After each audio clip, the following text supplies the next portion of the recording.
everybody. So I wanted to put together another really quick video about making crepes. I've chatted with some people before about how I make crepes. So here I am doing a quick video to share. I've got all my ingredients in my blender, which is 2 eggs, half a cup of flour right here. Add that in. Half a cup of water, half a cup of milk or or light cream. I'm using cashew milk this time because I'm making a dairy-free version. Testing this recipe out. I've made it with milk all the times before. Always turns out great. So I'm going to give this a try. And yes, oh, and a 1/4 teaspoon of salt. That's the last thing. So I'm just going to turn the blender on for about 10 seconds to blend that up perfectly smoothly. On custom 3, that'll be fast enough speed to blend that well.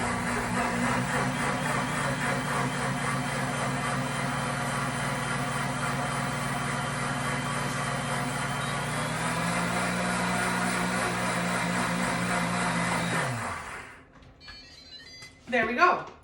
So there's my batter all mixed up, and I've already preheated my pans. So what you want to do is, I don't have it on really high. It's at about a 4.5. And I'm gonna add just a smidge, a little bit of margarine this first time. It's the only time I'm gonna add any fat into the pan at all. And I'm using 2 different pans. So I've got my stainless steel non-stick Pampered Chef pan, beautiful, great size, 10-inch pan.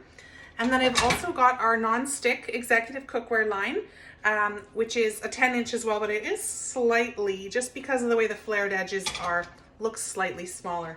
Both of these are fantastic pans. You do, of course, want to have a really good piece of cookware to work with crepes because they're a really delicate batter, and so you want to have just the right pan. You don't want to have it too hot. You don't want to use too much fat or too little. So a little bit of a combination of those things. So I'm going to put just a smidge, like I said, like a teaspoon, not even, probably half a teaspoon of margarine into each pan, and I'll let that heat up.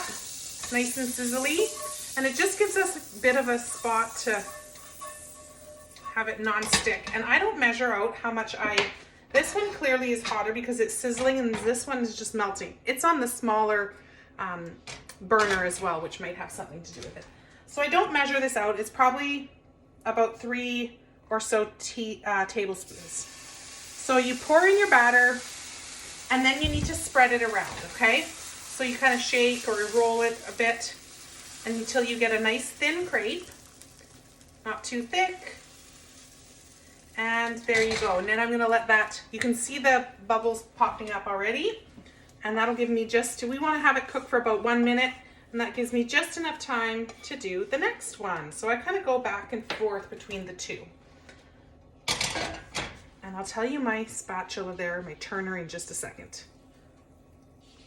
A little tiny bit more. You kind of get to know how much by the pour after a little while. So I'm going to turn that one up a smidge because the burner is smaller. So because you don't want to have too little in there, which I do have too little, so I'll just pour a little bit more.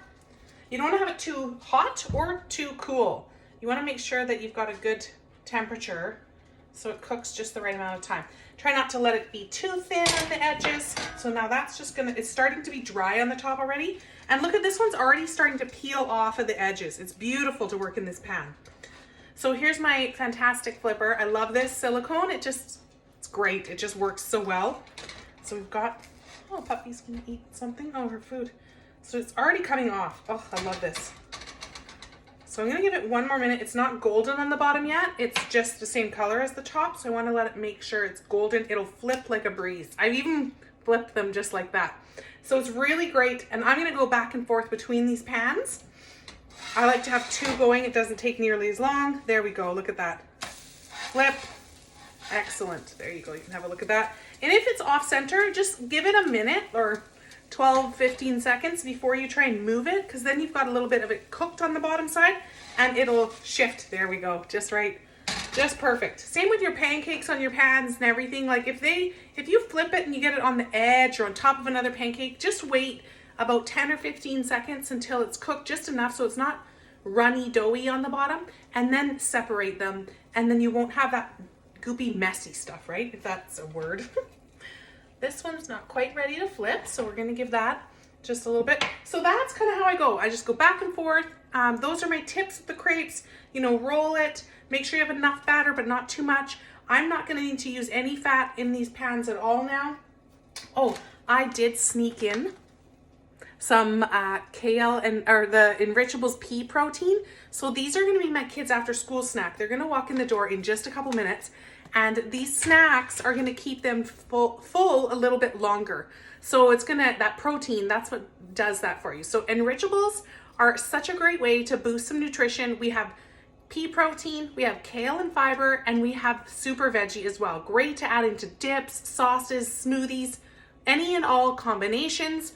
So many great ways to incorporate that little bit extra boost into your meals and snacks and everything. So enjoy, and I hope you will share your success with crepes and as well in my foodie group, on my YouTube channel, anywhere you find me, go ahead and share. Talk to you guys later.